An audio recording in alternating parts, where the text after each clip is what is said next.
Bien, hola a todos, buenas noches y disculpen un poco la tardanza, estoy con la señal un poco baja. Yo me encuentro en la ciudad de Pucallpa, acá en la región Ucayali. Está como queriendo llover y está lloviendo en algunas zonas, por eso el internet está un poco deficiente. Me disculpo por ello. Así que rápidamente, en esta oportunidad, me me invitaron a dictar este curso, ¿no? Este curso de identificación de especies forestales de parte de César aquí, para impartir un poco de los conocimientos que yo tengo con respecto al tema, ¿no? Al tema que nos trae hoy día. Eh, Espero que sea un poco dinámico. Si tienen algunas preguntas por ahí, de repente me podrían interrumpir nomás para luego continuar, ¿no? Vamos a hacerlo un poco rápido, porque el tiempo ahí nos gana. Mi nombre, como le decía César, mi nombre es Roy Soria. Soy especialista de flora y vegetación ya 10 años de mi vida ya dedicado a ver plantas. Trabajo en la Universidad de San Marcos, eh, en un herbario, y veo todos los días plantas de todos los hábitos, así que empecemos. Ya, este, ¿cuántas especies de plantas crees que hay en el Perú? ¿No? Empezamos de ahí, partiendo. Las plantas en nuestro país es quizás uno de los grupos biológicos más numerosos que existen en nuestro país, empezando desde todos los hábitos, ¿no? Que serían pues acuáticas, herbáceas, que serían las más abundantes, y luego ya pues las arbustivas y las arbóreas, que son las que menos abundan, pero que también tienen una importancia más que todo económica y que tienen también valor ecológico y en nuestro país y en cualquier parte del mundo, ¿no? En nuestro Perú, ya hay un número un poco aproximado de especies, sobre todo de árboles, que es lo que vamos a hablar en esta clase. Recientemente, este año salió un libro publicado en Missouri, del ingeniero Rodolfo Vázquez, donde trata de actualizar la lista de especies de árboles que hay en nuestro país. Hasta el año pasado había más de 6.000. Con esta última publicación ya casi llega a 7.000 especies arbóreas. Y en el Perú hay aproximadamente más de 20.000 especies de plantas. Hay aproximadamente 6.350 especies de árboles, como les decía. Hasta el año pasado había esa cantidad. Con la actualización del libro publicado este año, ya se acerca un poco más a 7.000. Y esto se da más que todo porque en los últimos tiempos, en los últimos años, ya la importancia que ha tomado las investigaciones, los inventarios forestales, exploratorios, sobre todo en selva, ha permitido que se incremente de forma gradual el número de especies sobre todo de vegetación en general, no solo de árboles, ¿no? Que pueden ser arbustivas, hierbas, arbustos, pero también ha sido de árboles. Eh,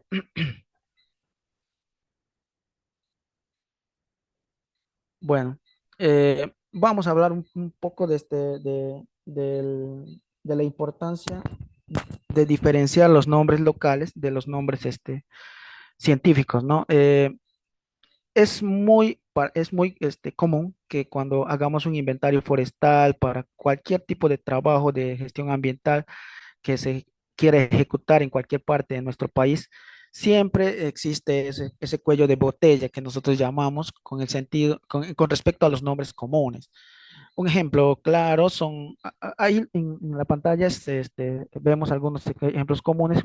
De hecho, hay muchísimos más, sobre todo en la selva donde hay muchos nombres comunes, por ejemplo, Escumala, estaríamos hablando pues de moenas, estaríamos hablando pues de requias que está ahí en la pantalla. Es decir, esos nombres que cuando hacemos inventario siempre hay una persona, a veces los biólogos, los ingenieros que se dedican a esto, siempre se acompañan normalmente de una persona que es un matero, ¿no? Que son las personas que tienen amplio conocimiento de los nombres comunes de las plantas dentro del lugar donde estamos haciendo nuestro trabajo. ellos normalmente dicen, chimbillos, se refieren a un género en particular que son el género Inga, ¿no? De la familia Fabaceae. Pero el género Inga, tiene casi 600 especies, si no me equivoco, dentro del género, con lo cual decir, Inga, estaríamos hablando de una de las 600 que existe. Por lo tanto, tomar un nombre científico al momento de que el señor nos diga Chimbillo y decir, por ejemplo, Inga, no sé, Inga capitata, Inga, Inga venusta, Inga alba, es decir, Inga pescífera. Poner el nombre científico sería arriesgarse, ¿no? Por lo tanto, es muy importante en este trabajo, cuando se hace inventarios, cuando no estamos seguros de la especie, hacer la colecta respectiva para llevarlo a hacer el estudio posterior, ya secado y con las claves taxonómicas o de alguna persona con mayor experiencia que nos ayude a identificar con la foto de la muestra en campo más la especie en la mano, ¿no? Que es que sería la inga o chimbillo, que ya sería la muestra seca, que anteriormente fue secada en un herbario, que es donde normalmente se la seca.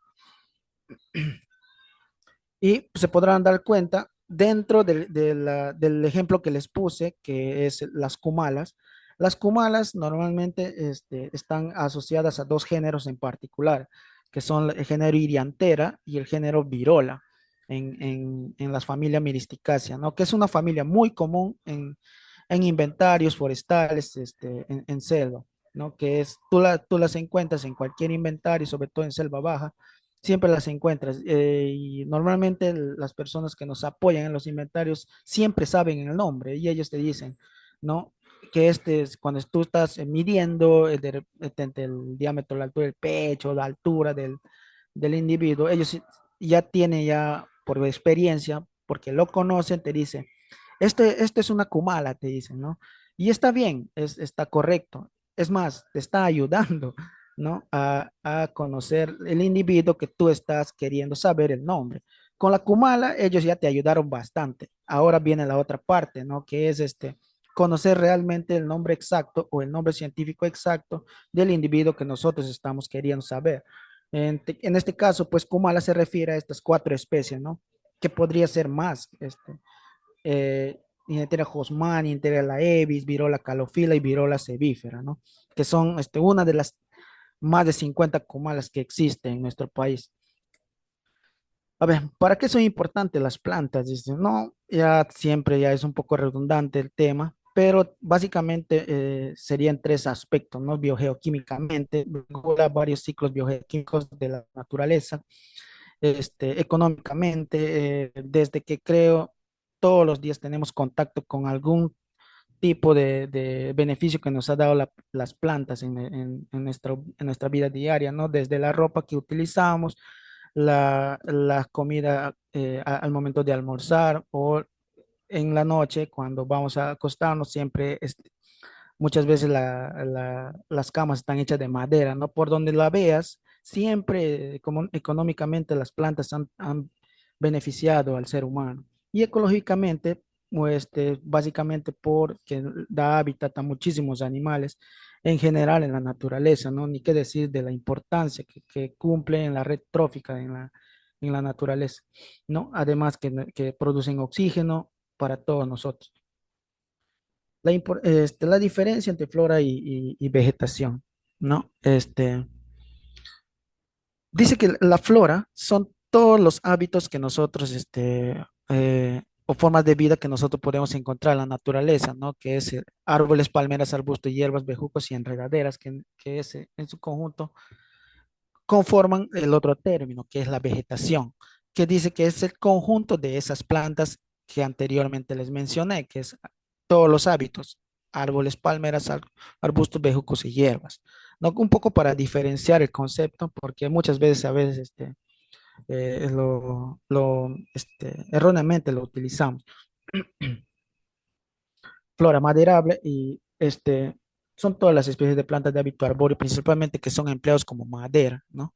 Eh, llámese todo lo que tenga básicamente, pues, xilema, ¿no? Y árbol, plantas grandes generalmente con un tronco único llevando de la copa hasta el dosel. Un poco de conceptos básicos también, que es como el curso se centra un poco en lo que es árboles maderables o identificación de árboles o de importancia forestal, un poco para conocer qué es dendrología. Yo sé que ya muchos que están aquí en el curso ya conocen, pero lo pongo acá nomás como parte de la presentación, ¿no?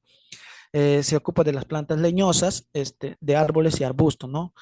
eh, y se centran en las especies de importancia económica, como les decía, ¿no?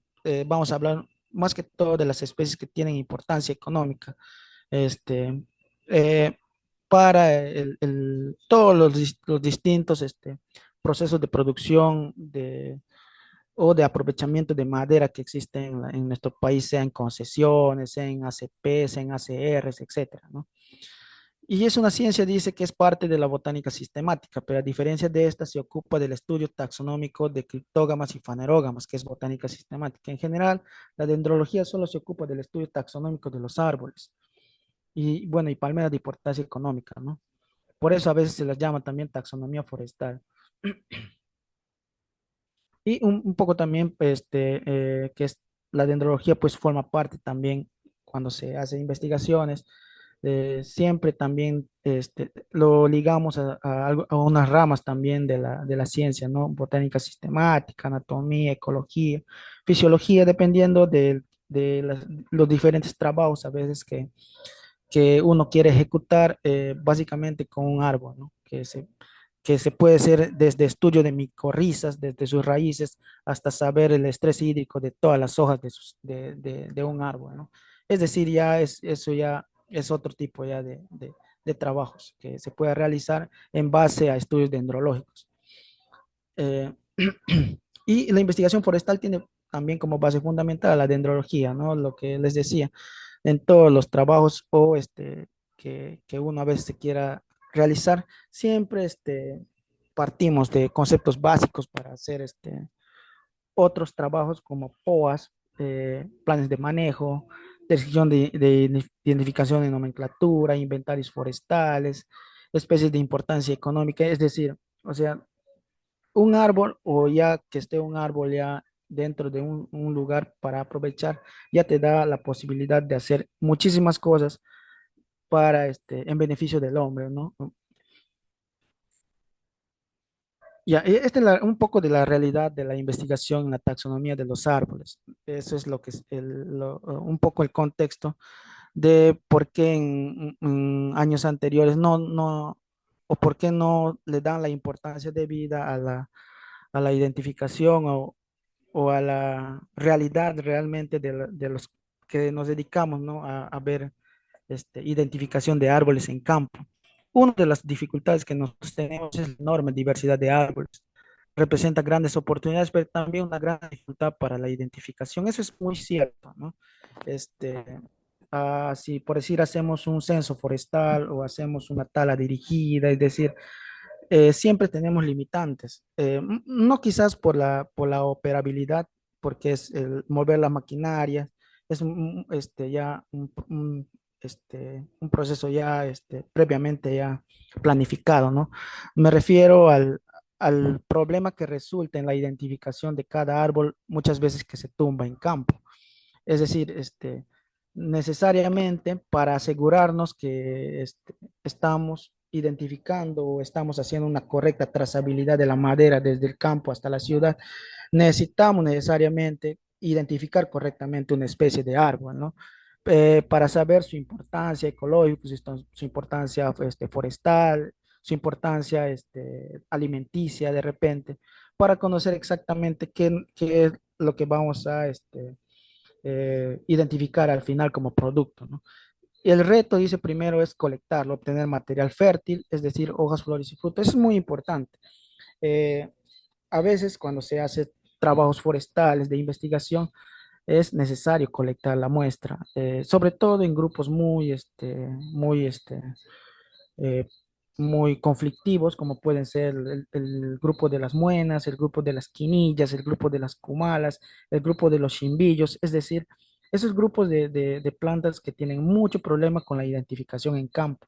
No quizás con las especies que ya están ampliamente conocidas, que serían pues los cedros, aunque ya hay como 8 o 9 especies en nuestro país, pero hay especialistas o hay ingenieros o biólogos que sí lo conocen muy bien en campo, ¿no? Y que pueden diferenciar muy bien los cedros en campo.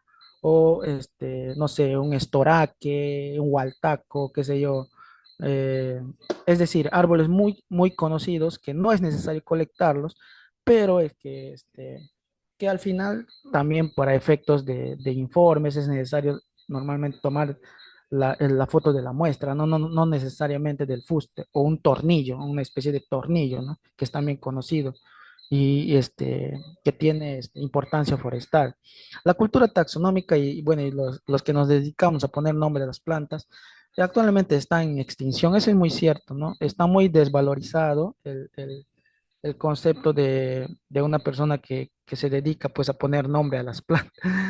Normalmente yo recuerdo de que inicié, a veces por inexperiencia nosotros poníamos la mayor cantidad de especies, como les decía, Chimbillo poníamos Inga SP1, Inga SP2, Inga SP3. Quizás por la inexperiencia nosotros no, íbamos y poníamos, pero era muy pobre nuestro informe al final cuando poníamos pues Inga SP, Inga SP, Inga SP, estar poniendo Inga SP, entonces ¿para qué fui al campo? Entonces, ¿no? Por eso es muy importante conocer y saber cómo identificar una planta, ¿no? No necesariamente hacerse pues especialistas, sino saber cómo quizás, cómo realmente colectar una planta para nosotros llevarlos a gabinete y poder tener todas las características que nos puede ayudar a identificarle correctamente. ¿Ya? Y la adversidad dice de conocer poco e inadecuadamente la taxonomía de árboles influye fuertemente en los programas de investigaciones forestales. Sí, es muy importante. Hay inventarios que se realizan en lugares ya inhóspitos, sobre todo en selva alta, ¿no? Donde hay lugares con poca accesibilidad. Y a veces para poder ir a esa clase de trabajos exploratorios, pues se necesita una logística, ¿no? Y muchas veces las instituciones no financian esos trabajos, por eso ya los que hacen esos tipos de inventarios lo hacen pues de manera particular, ¿no? Y muchas especies son aprovechadas por la producción locales y empresas. Si las aplicamos una correcta identificación taxonómica, resulta siendo nuevas. Eso es quizás un dato adicional que les doy. Yo tengo una experiencia hace como 2 años atrás. Yo hice un inventario forestal por acá cerca, nomás por Ucayali, por un distrito. Yo hice la colecta, pero había identificado una especie y la puse SP, que era una familia no muy conocida, que es una Putrangibacia. Yo sabía el género, pero como nunca la había visto, la puse pues Dripetes SP. Pues da la casualidad que el año pasado publicaron un artículo científico en un inventario de que se hizo en Madre de Dios, en una de las parcelas permanentes que tiene Rainford. Pues resulta que en ese inventario colectaron e identificaron una especie nueva. Pues da la casualidad que esa especie nueva la colecté yo también en Ucayali. Pero como yo no me di el tiempo de hacer la descripción, porque para hacer la descripción muchas veces se necesita la flor y se necesita el fruto. Yo no la pude describir. Los que hicieron la descripción fueron los investigadores del Missouri. Ellos hicieron la publicación del Dripetes ya, Oliveri se llama actualmente. Ya no sé, ya no le puse ya Dripetes SP, tuve que actualizar mi lista. Ya lo puse como Dripetes Oliveri, ¿no? Por eso es muy importante este dato, porque hay veces que cuando se hace, sobre todo en concesiones, cuando se trabaja en trata la dirigida o hacen colecta de especies en particular, eh, a veces uno no sabe si realmente está haciendo un descubrimiento nuevo, ¿no? Quizás por desconocimiento, no, no preguntamos y simplemente ahí la dejamos, ¿no? En SP. Y este es un dato muy importante. Habremos identificado correctamente por lo menos el 50% de estos árboles que ya han sido tumbados. Esta es una pregunta que siempre me hago cuando hago a veces visitas así, a aserraderos. Siempre veo así un montón de madera acumulada, ¿no?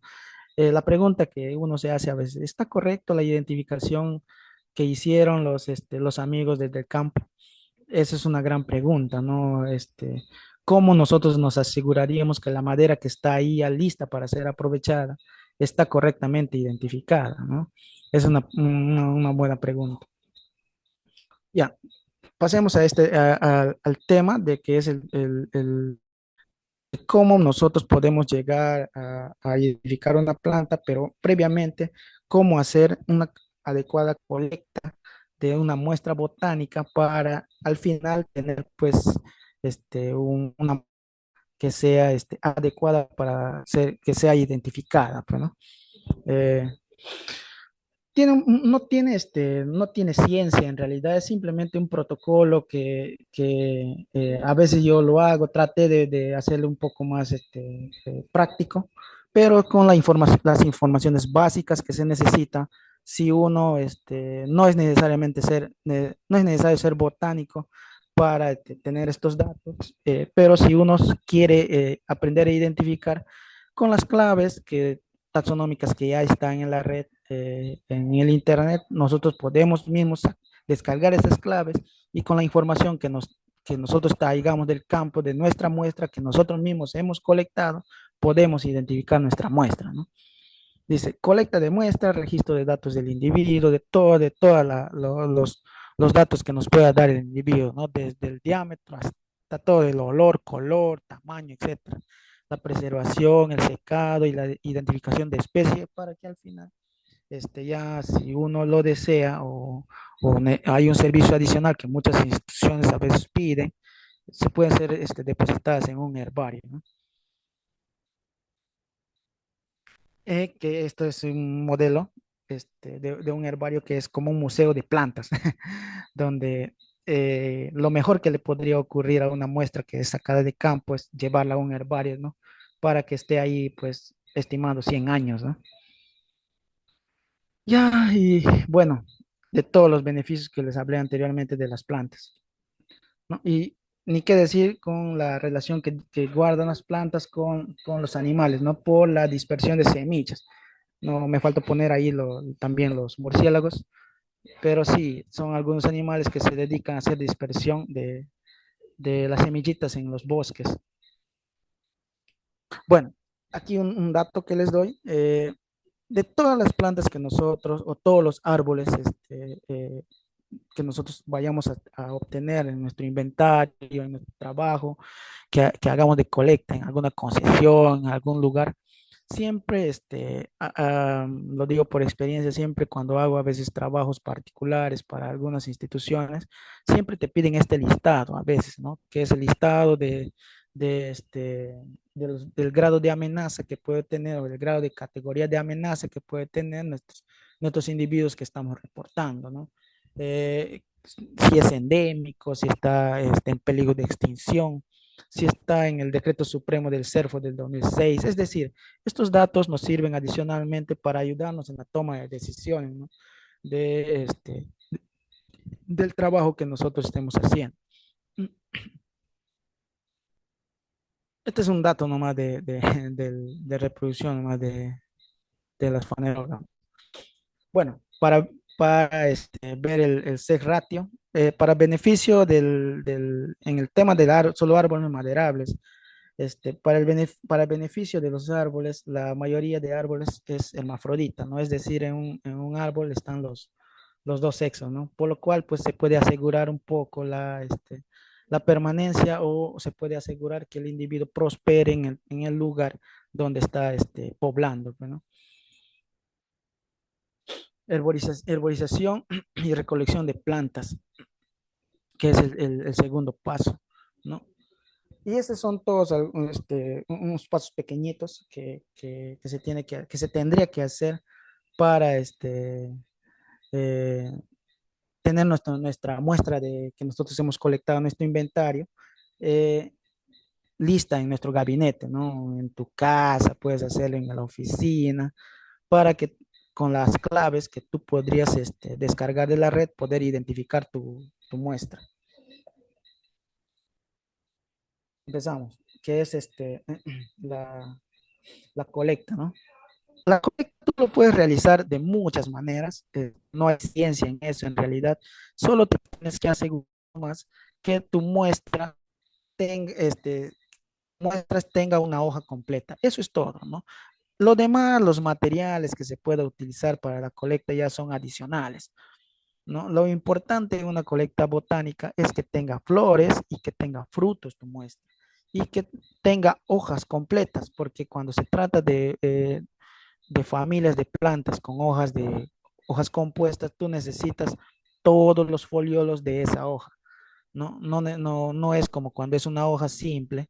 En la hoja simple tú puedes tener una sola hojita, pero en hojas compuestas tienes varios foliolos de los cuales tú tienes que tener para poder identificar bien tu muestra, ¿no? En el caso mío siempre suelo utilizar, pues obviamente, los datos que yo necesito para ayudarme en la identificación, ¿no? Una cámara, una tijera, tanto telescópica, bueno, y algunos equipos adicionales que son los binoculares que me ayudan pues a ver el envío desde el suelo, ¿no? Eh, este, pero también allá hay algunos especialistas he visto que ya pues improvisan porque algunos no tienen la logística a veces de tener tijeras, siempre improvisamos, ¿no? Usamos a veces ondas o por acá le decimos baladoras o a veces algunos palos pequeños para poder derribar alguna rama de nuestra muestra, ¿no? Y poder asegurarnos de una colecta buena, ¿no?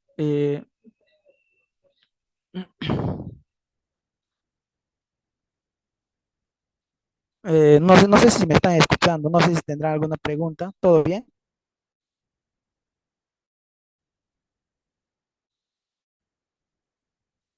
Hola. Sí, catedrático, la consulta era Ajá. ¿dónde se encuentran esas claves taxonómicas que usted refiere? ¿Hay alguna página? Hay varias páginas en realidad. Ahí más adelante les voy a mostrar. Hay algunas páginas en la red que tiene trópicos, a veces tiene también, en la misma red, tú escribes claves dicotómicas de tal familia, siempre te ponen, algunas están en inglés, pero sí, existe las claves de identificación. En caso de Ingas, por ejemplo, de los chimbillos, hay un libro que publicó un docente, el profesor Reinel de la Molina. Él publicó un libro del género Inga, la cual también está libre. Él publicó un libro también del género Ficus, la cual está disponible en la red también, con las cuales nosotros nos podemos apoyar, ¿no? Para identificar nuestra muestra. Y así, hay muchas claves también.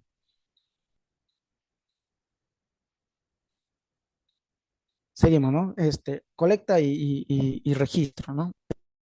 Hay muchas formas de ciencia en esto, pero yo traté de poner las informaciones básicas que me van a servir a mí para cuando yo tenga mi clave de identificación, poder ayudarme, ¿no?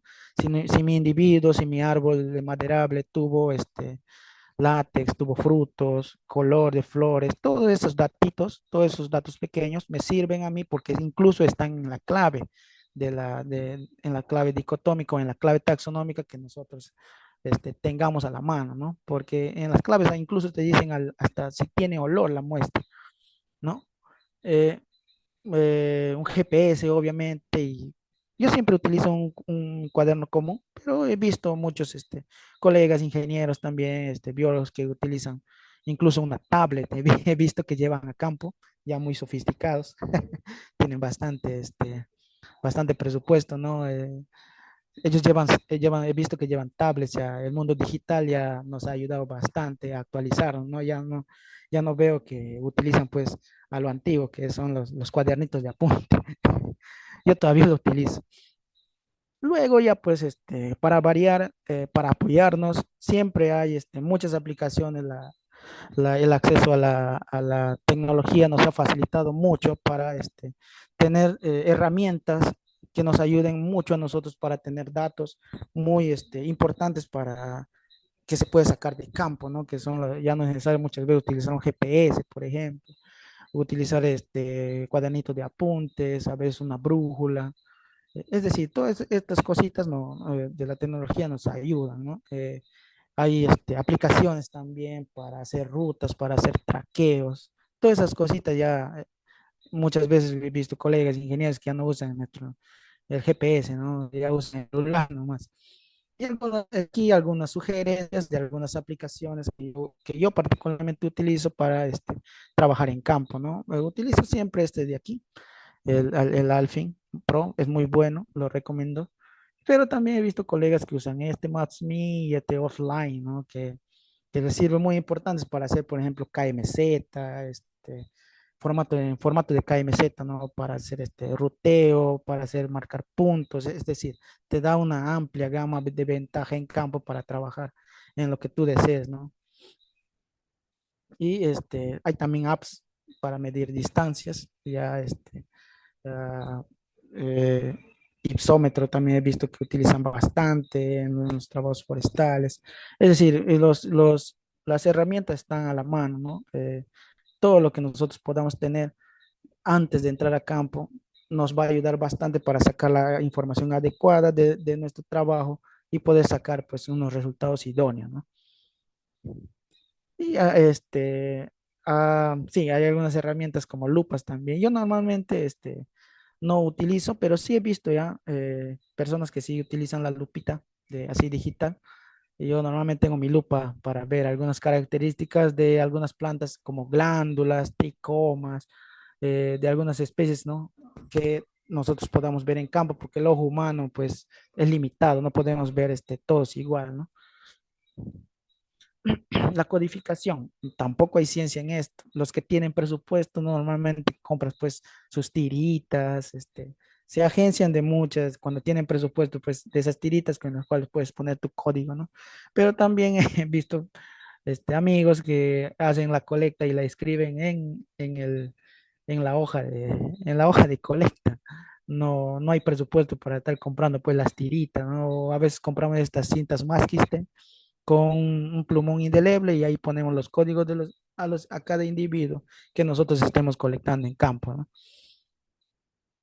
La codificación, que es muy importante no tener, para llevar el video exacto de todas las muestras que nosotros estemos sacando en campo, llevarlas a gabinete, ¿no? Y poder asegurar pues una correcta colecta de una muestra que nos ayude para saber qué especie es, ¿no? El prensado, tampoco hay ciencia en eso, lo que han hecho trabajos, incluso en la universidad, siempre nos enseñan a prensar una muestrita, ¿no? Si es hoja compuesta, si es hoja simple, siempre tiene ahí sus detallitos para ponerla al final en una estufa, ¿no? El preservado, en el preservado yo quiero dar un dato, siempre hemos utilizado alcohol, ¿no? Pero antiguamente he visto docentes que utilizaban formol. Bueno, ya no se recomienda por el tema de que es teratogénico, ¿no?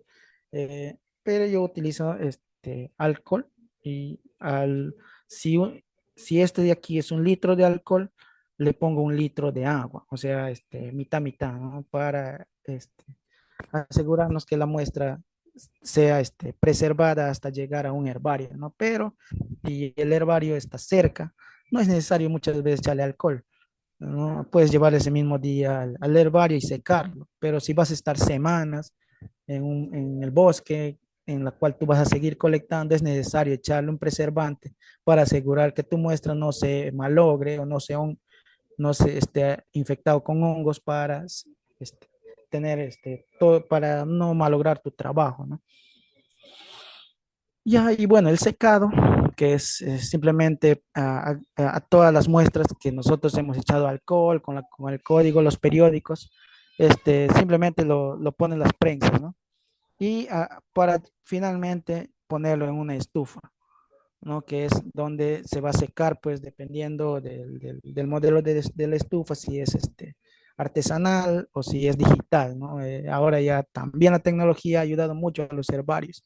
Yo trabajo en un herbario donde ya las estufas son digitales, ¿no? Tú puedes calibrarle a tu estufa, que normalmente las secas a tu muestra en 3 días, puedes hacer en 2 días, ¿no? Pero también hay las artesanales que demoraban 4 o 5 días o 3 días, dependiendo si las hojas que nosotros estamos secando eran gruesas o si eran unas hojas pues muy finas, ¿no? En el caso, por ejemplo, de familias como cactáceas, familias que como bromeliáceas que tienen normalmente hacer suculentas algunas hojas, dependiendo del género, demora más días en secar, ¿no? En caso, pues, no sé, de muenas, en caso de cedros, en caso de diablo fuerte, como le dicen por selva alta, son plantas que tienen las hojas finas. Demorará, pues, exagerando 3 días en secar. Ya, y aquí vamos, un poco, vamos a hablar sobre las claves que nosotros podemos tener para ayudarnos en la identificación, ¿no? Hay muchas en realidad, como les decía, que ya están en la red. Hay muchas claves que están en la red en las cuales nosotros nos podemos agenciar para apoyarnos en la identificación.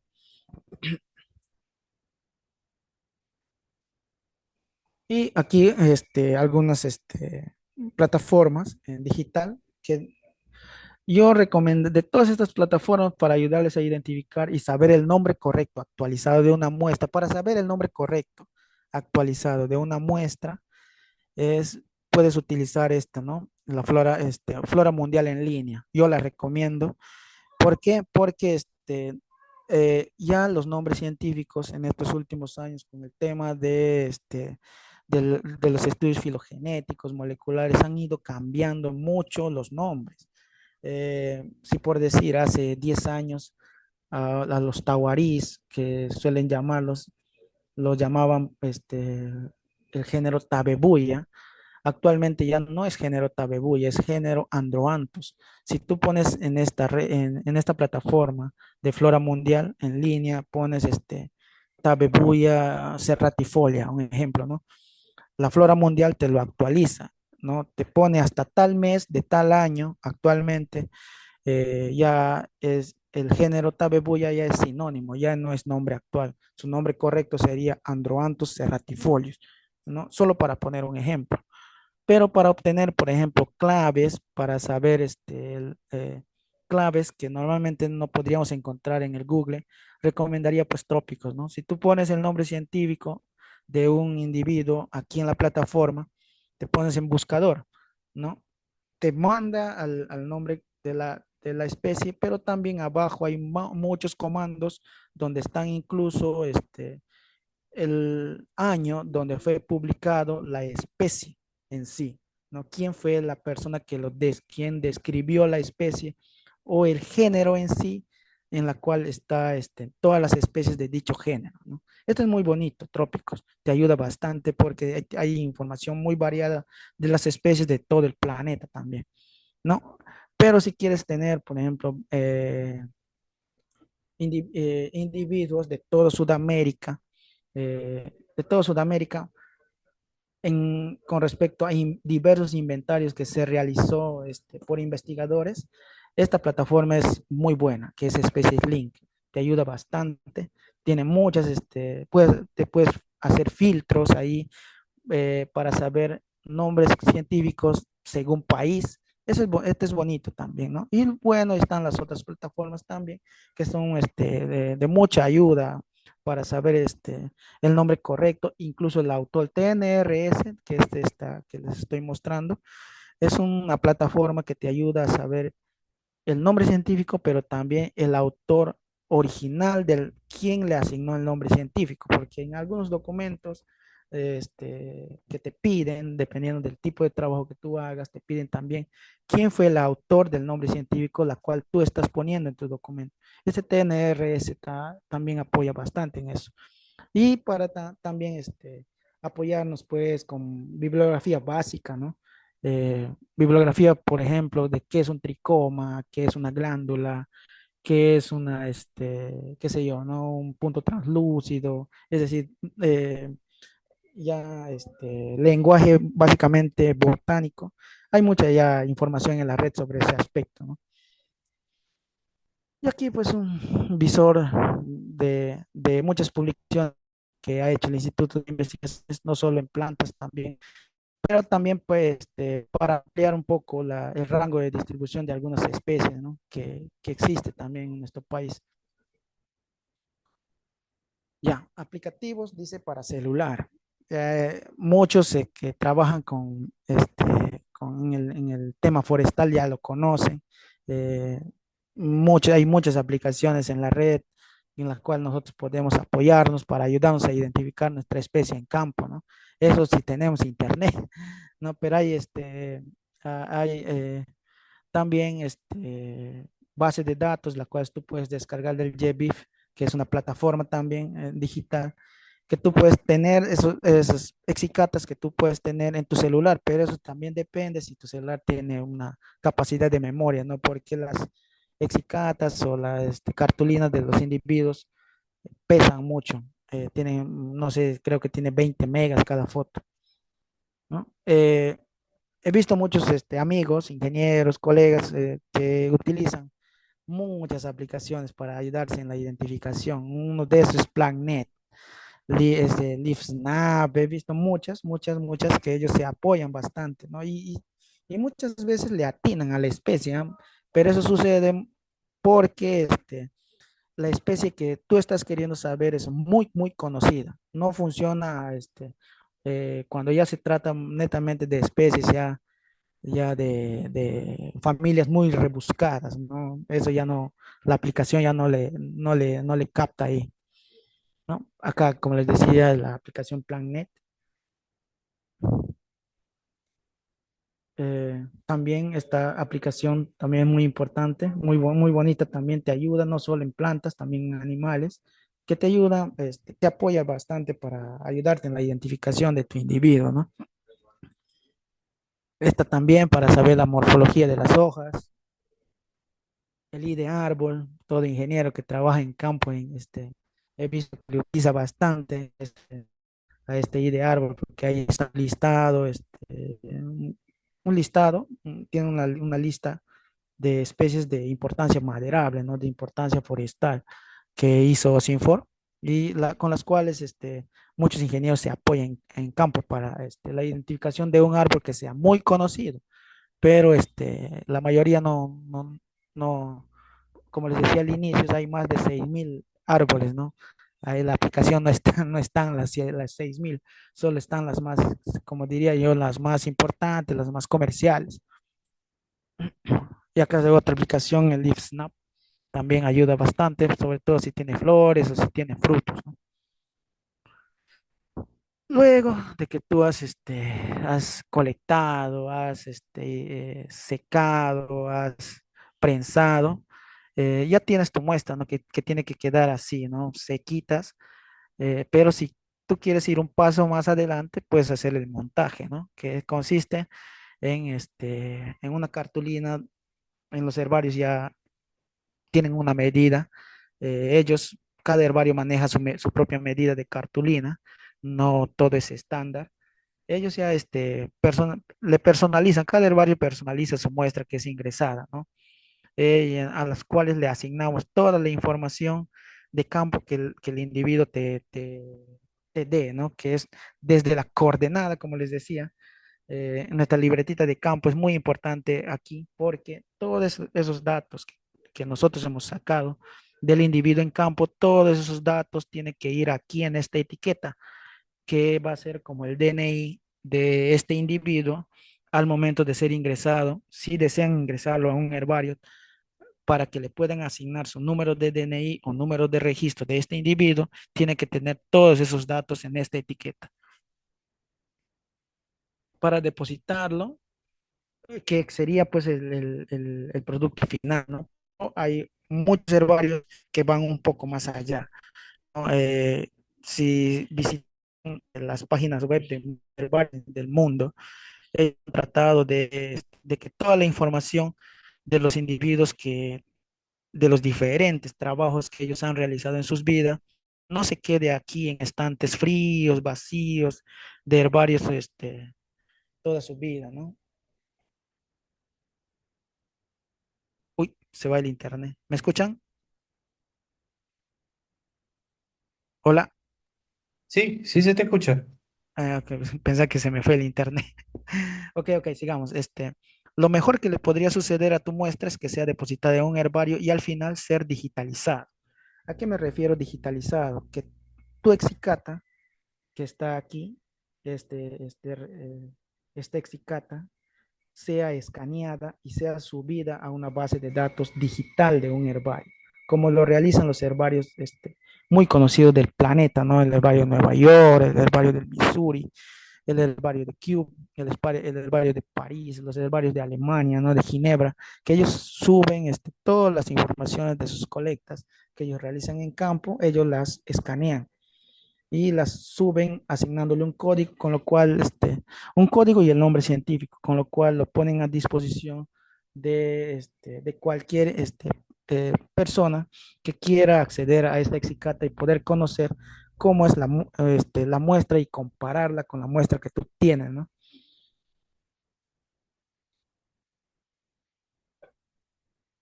Hasta aquí todo claro, todo bien, ¿no? No sé si desean parar o quiero que continúe. O si tienen alguna pregunta, no sé.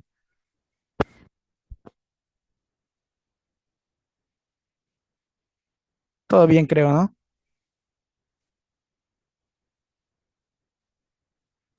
Sí, profesor, continuamos. Bien, bien. Ya.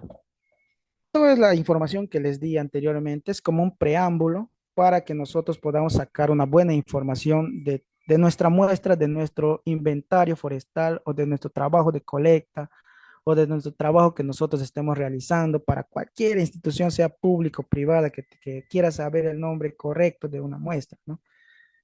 Como les decía al inicio, no se puede ser eh, aprender pues las plantas de un día para otro. Aquí lo que yo trato es de darle las pautas, la información necesaria, básica, para poder sacar una correcta muestra del campo y poder apoyarnos ya en gabinete, en tu casa, en la oficina, en algún lugar, para que tú puedas con unas claves poder llegar a tu especie, ¿no? Pero les voy a dar algunos tips muy particulares, muy buenos que nos pueden ayudar a conseguir incluso la familia de la muestra que nosotros estemos sacando, ¿no? De campo, para que en tu lista, en tu libreta de apuntes no estés poniendo NN de todas las muestras que tú estés sacando en campo, tú puedes poner, te voy a ayudar para que tú pongas a menos la familia, ¿no? Con estas características que les voy a decir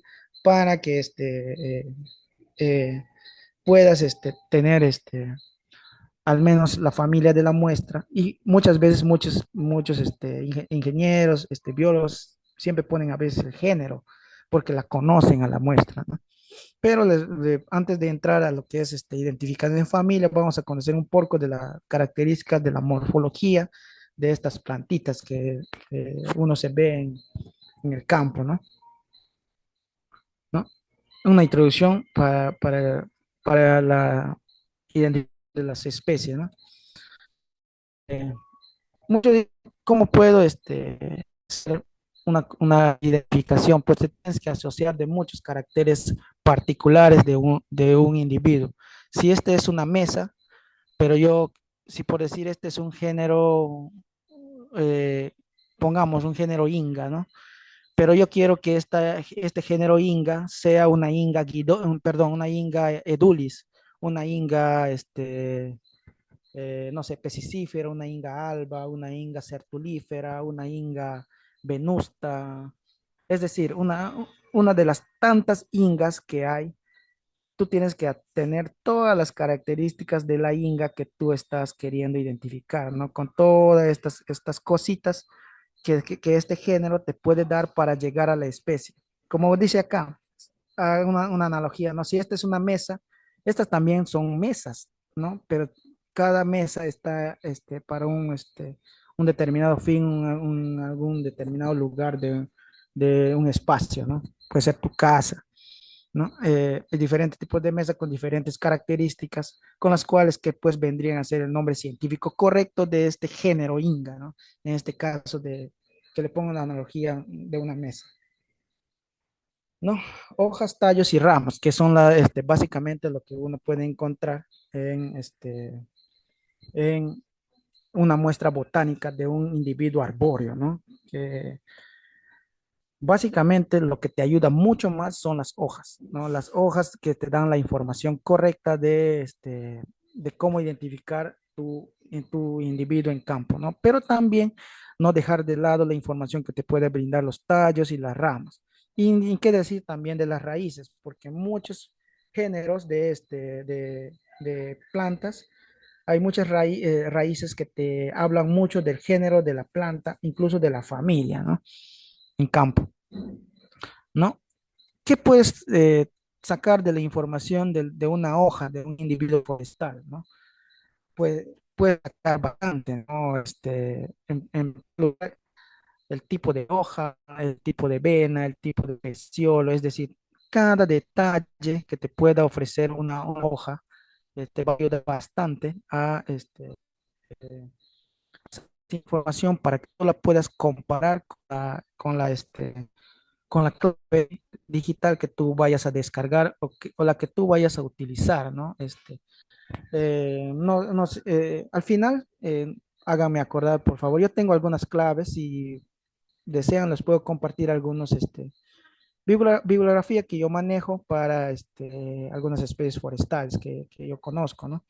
De repente están interesados, yo les puedo compartir, no tengo problemas para que si en algún momento quieren saber cómo llegar o cómo aprender, ¿no? Cómo identificar una plantita o una familia, por lo menos una familia, yo les puedo compartir al final.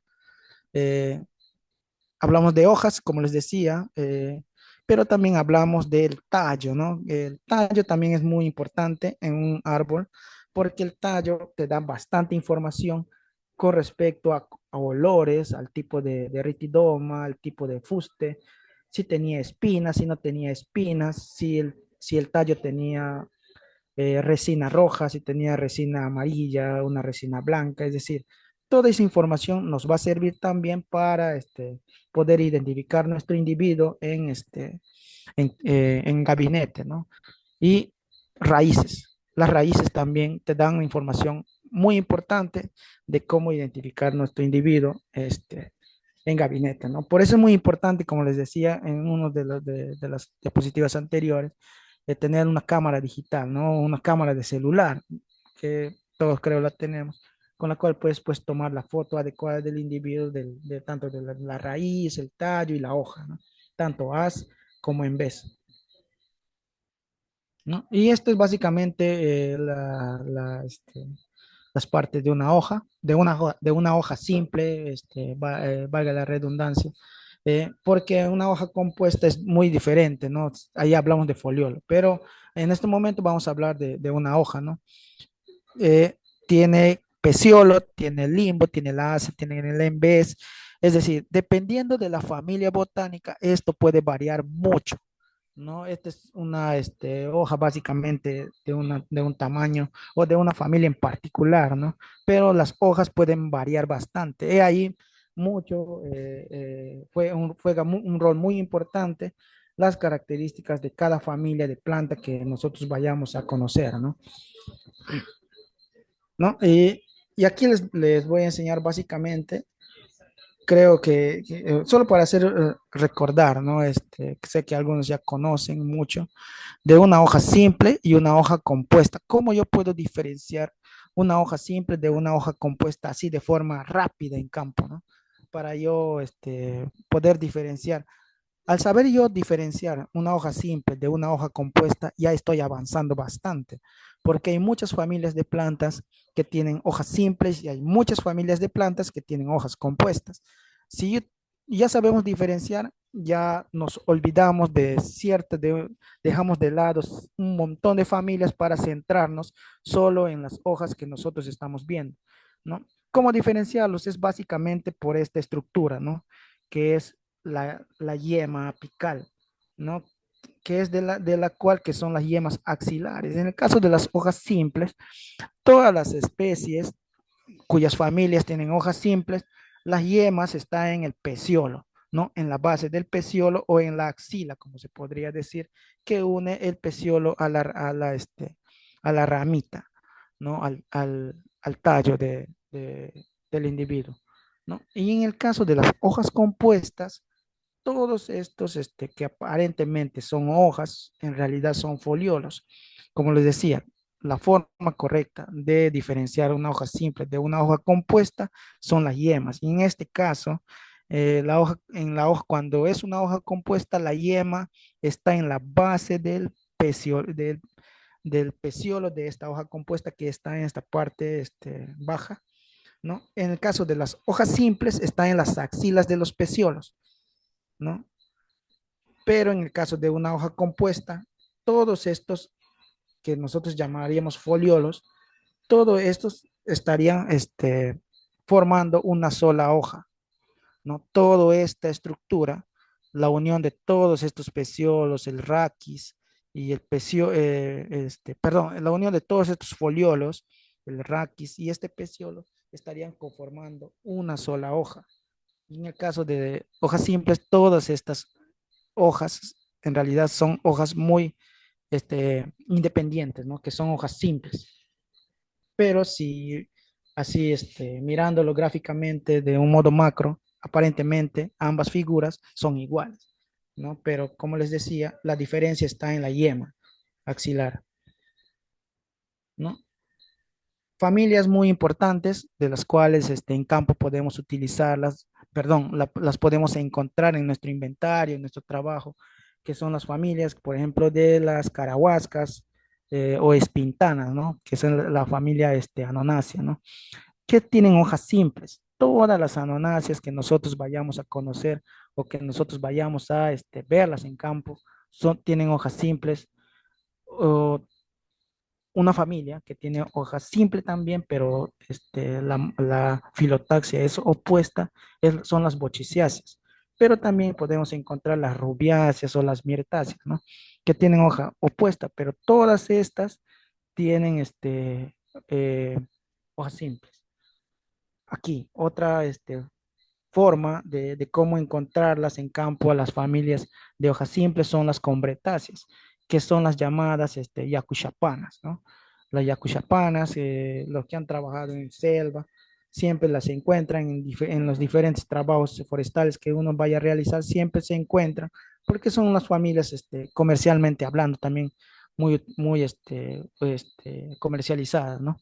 Pero la característica básica que tiene ya les voy a enseñar en la clase de mañana, si no me equivoco, cómo es una característica de esta familia. Y aquí están las rubiáceas, ¿no? Que es también hojas simples, pero si se dan cuenta, les traté de poner o de graficar imágenes de cómo dentro de las hojas simples también hay características particulares, ¿no? Que puede ser alternadística o puesta dística. Pueden ser agrupadas o también pueden ser opuestas decusadas, ¿no? Todas estas características, todas son de hojas simples. Por eso les decía que es muy importante leer la clave de cada familia de planta para saber si dentro de todos los géneros que esta familia engloba tienen estas características, ¿no? Y aquí hojas, les traté de las principales especies o algunas especies que nosotros vayamos a encontrar en campo con las cuales podemos toparnos, ¿no? Pero que todas son de hojas compuestas. Todas las familias que les estoy mostrando aquí tienen hojas compuestas, ¿no? Pero si se dan cuenta, todas tienen una variedad también con respecto a la morfología, ¿no? En esta imagen está una compuesta bifoliada. En esta imagen está una compuesta trifoliada, que es una cariocarácea, que perdón, en la imagen anterior, la bifoliada es un azúcar guayo, que se encuentra bastante, también es comercializado.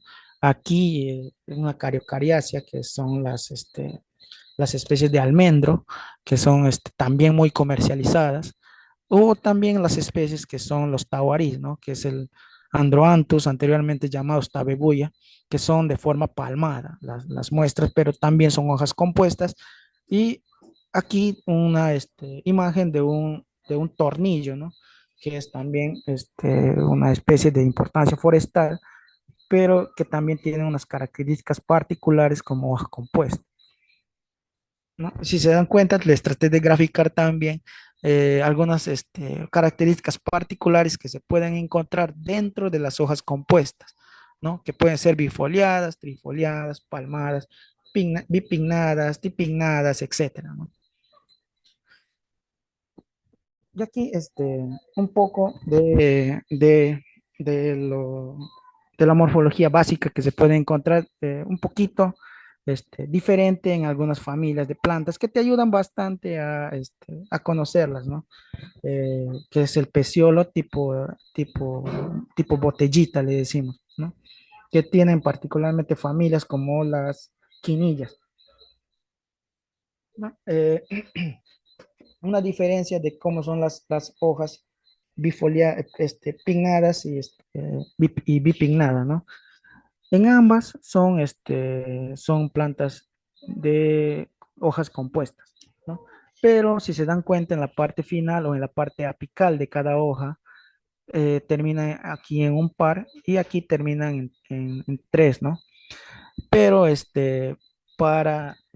un ejemplo clásico son la familia Meliaceae, que es el género Guarea y el género Trichilia, ¿no? Que son dos géneros muy conocidos en selva, que las encuentras mucho en los inventarios, en los censos forestales, eh, con las cuales podemos diferenciarlas muy clara en campo, ¿no? Las guareas terminan en par, como está aquí, y las trichilias terminan en tres o casi tres, ¿no? Que son como semiopuestos, pero siempre terminando en esta particularidad, con los cuales nosotros podemos diferenciar en campo y podemos decir que tu individuo es una trichilia y este individuo es una guarea, pero ambos son de hoja compuesta y ambos pertenecen a la familia Meliaceae, ¿no? Y aquí pues algunas características más de hojas compuestas que nosotros podemos encontrar en campo, ¿no? Eh, Aquí está una bipinnada, una imparipinnada, aquí está una trifoliada, aquí una bifoliada, ¿no? Es ya términos botánicos que se utilizan para individuos que nosotros vayamos a encontrar en campo, ¿no? Eh, Todas estas bipinnadas, imparipinnadas, trifoliadas o bifoliadas, todas pertenecen a familias compuestas. Y en este caso estaríamos hablando de la familia Fabaceae, ¿no?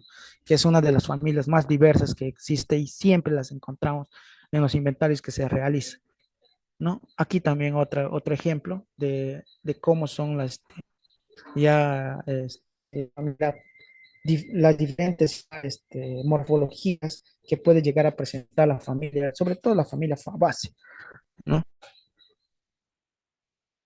Aquí ya otras estructuras particulares que te pueden sorprender bastante de muchas familias que tienen algunas estructuras que aparentan ser yemas, pero son estípulas o es alguna espina que son como estructuras particulares que presentan alguna familia de plantas, pero que te ayuda bastante como dato para poder identificar tu individuo en gabinete, ¿no? Aquí básicamente de cómo es una hoja simple.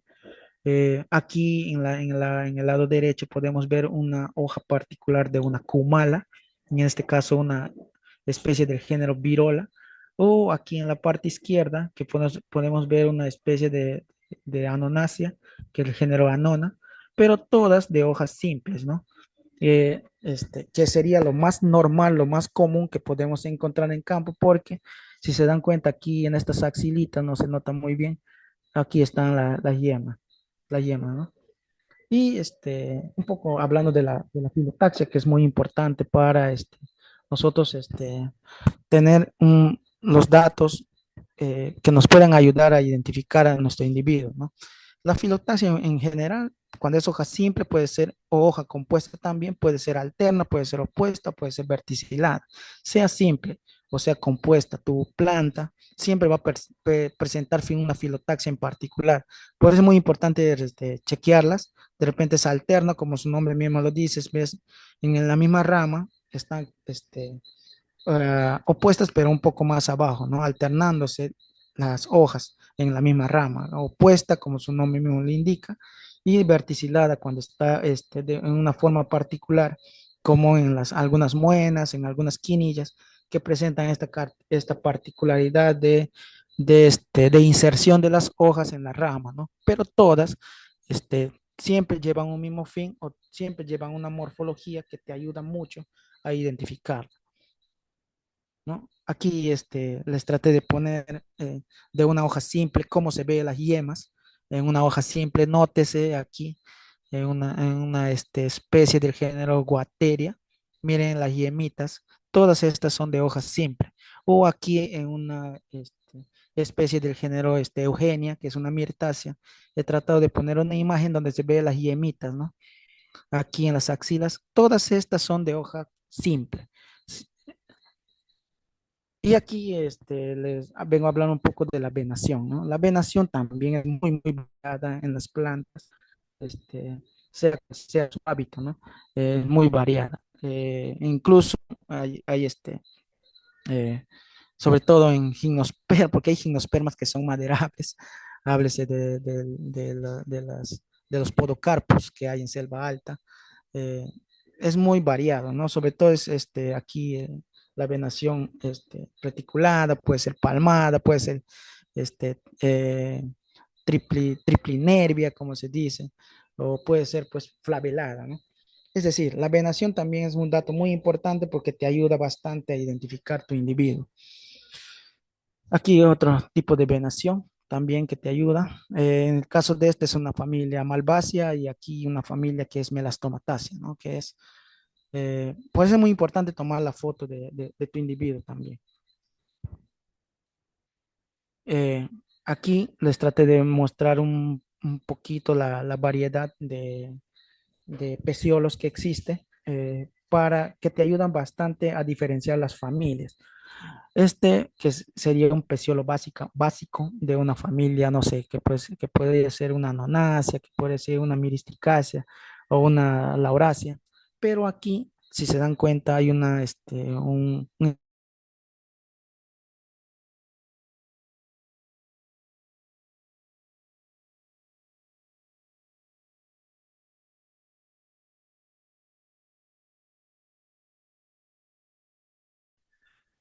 gráfico 3 que les muestra. El peciolo tiene ensanchamiento en los extremos.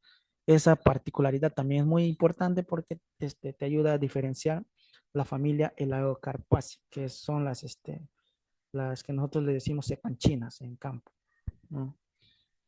Estos datos son muy importantes porque cuando en la fotografía también lo chequeamos, porque hay peciolos largos también que te ayudan a diferenciar la familia, ¿no? Y aquí, le puse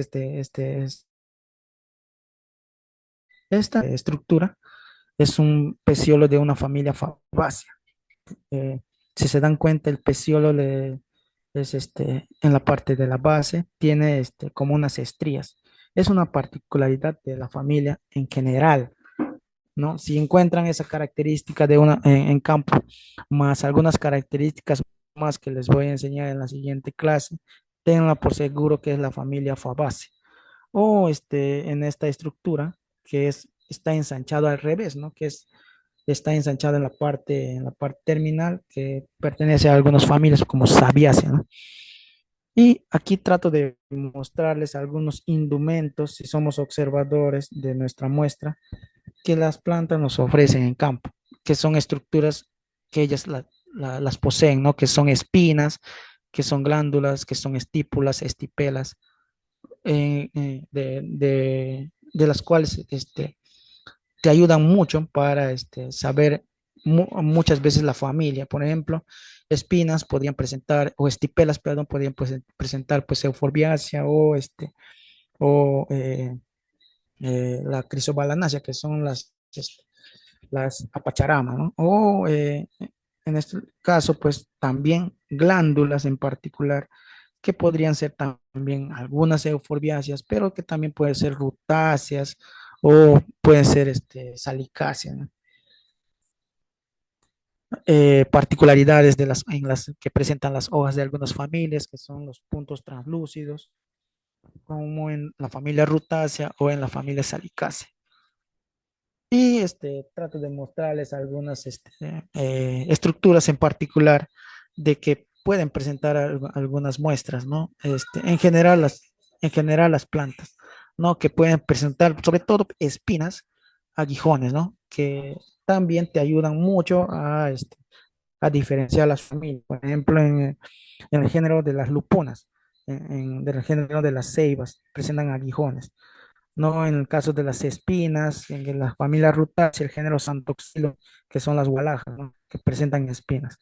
Y trato de mostrarles algunas características que pueden tener muchas estructuras con las cuales nos podemos apoyar con una de tricoma. A veces hay hojas que son un poco, como se puede decir, escábridos, que es como rayoso al tacto, o son pubescentes o presentan pelos, ¿no? En vez o en todo el haz de la hoja. Glándulas que también pueden presentar en las hojas, que se pueden ver a simple vista también en algunas, androanthus del bignoniaceae o en algunas crisobalanaceae, que son las apacharadas. Aquí un poquito de las formas de vida de tallos y ramitas, ¿no? De cómo nosotros podemos encontrar nuestro individuo con esas características en campo. Ujú. De la forma de vida, como también te dice mucho en la forma de la copa, ¿no? Si se habrán dado cuenta, hay algunos árboles que son muy frondosos, pero hay algunos árboles que son pues poco frondosos, pero que también te dicen mucho del tipo de familia que es, de familia botánica que es, ¿no? Y algunos hábitos que llegan a presentar las plantas en general, ¿no? Y traté de graficar un poco los diferentes tipos de resinas que puede presentar nuestro individuo. Pueden presentar desde transparentes, blanquecinas, es decir, los colores de corteza que te ayudan mucho Es muy importante fotografiar esta parte para ayudarnos posteriormente, ¿no? Las estípulas, como les decía anteriormente, datos que te sirven bastante para ayudarte en la identificación. En estípulas que presentan alguna familia en particular, tanto de hojas que son aladas, ¿no? Que pueden, eh, familias de hojas, es, es- es una folía que también, como les decía, aquí es muy importante. Y aquí en Papucosí, que es la zona que encuentran también, pero presentan unas estructuras populares que son ya los ocres, que son como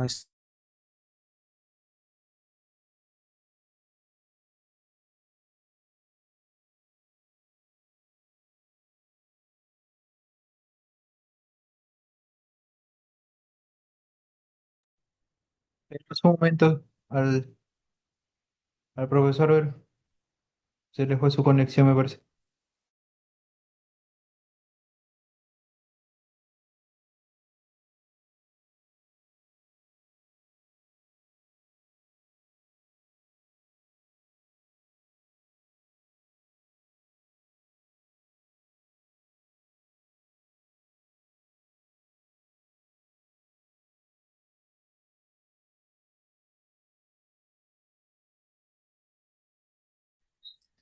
¿Ahora me escuchan? Sí, sí. Hola. Sí, sí, estaba aquí. Sí, se fue el internet un ratito.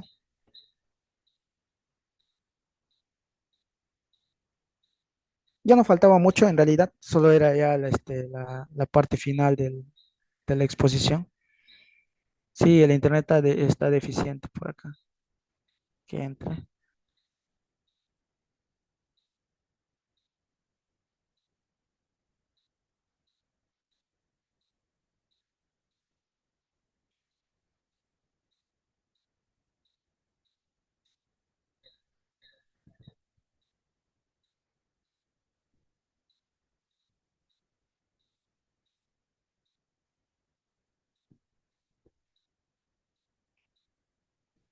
César, me escuchan?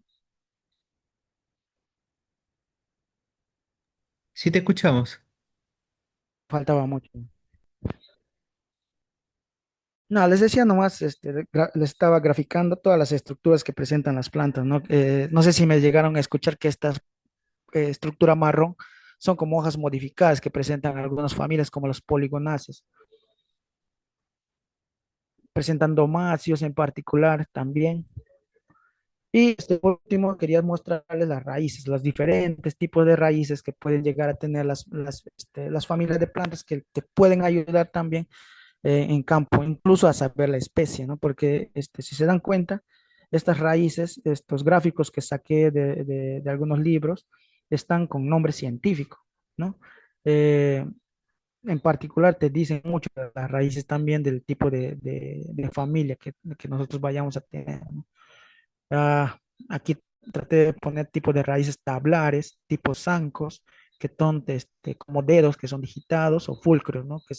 Que presentan algunas palmeras, ¿no? Pero en realidad hay muchos tipos de raíces más que te sirven bastante también para ayudarte en la identificación de tu árbol. Listo, amigos, eso sería todo.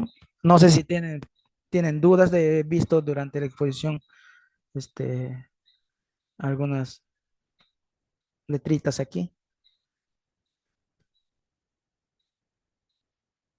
¿Me escuchan? No sé si tienen alguna duda.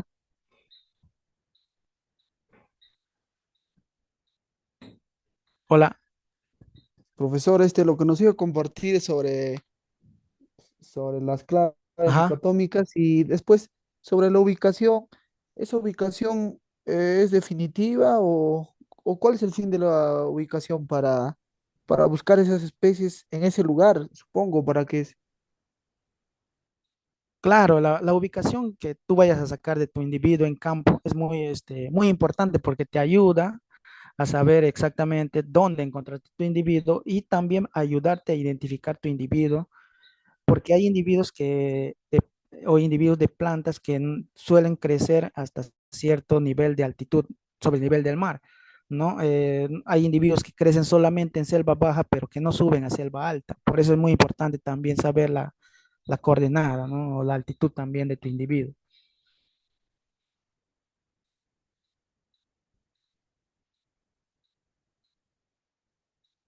Hola, ¿me escucharon? sí, profesor, gracias. Y en el tema de las cortezas, profesor, hablando, usted ahorita Ajá, estamos hablando de un tema maderable y cuando son concesiones no maderables, por ejemplo, el caucho, otros, en este caso ajá, sangre de grado, aceite de copaiba, no sé. ajá. ¿De eso me podría comentar algo, profesor?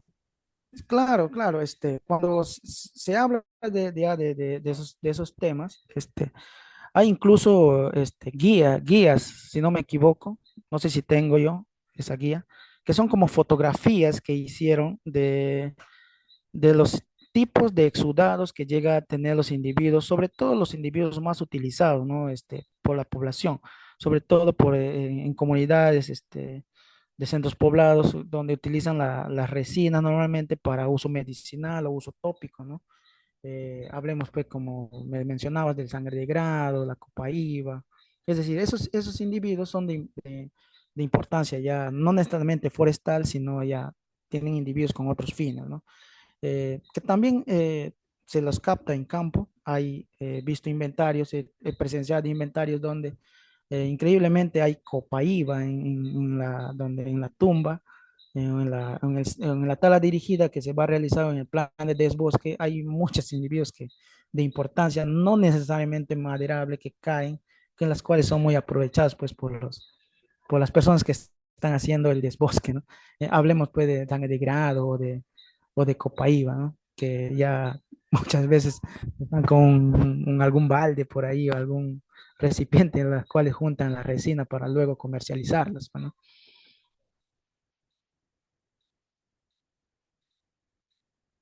Ya, profesor, muchas gracias. Ok, ok.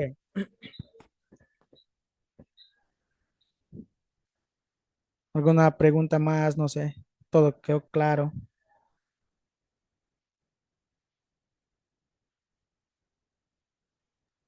¿Alguna pregunta, estimados? Hola.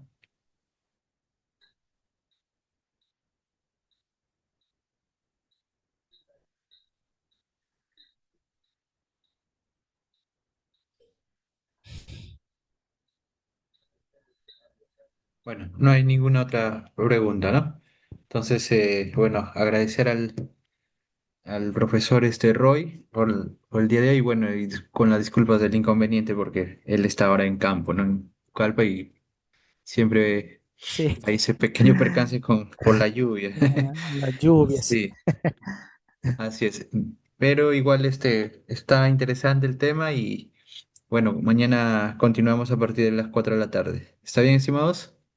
Nos quedamos ahí y nos estamos viendo el día de mañana. Bien, Gracias, estimado Roy. gracias a ustedes por Buenas la noches. paciencia. No te Gracias y a preocupes. todos. Ok, gracias. Cuídense Igual- ahí. Chao, chao. Igualmente. Gracias. Buenas noches con todos también. Nos vemos mañana. Buenas noches. Chao, chao. Buenas noches.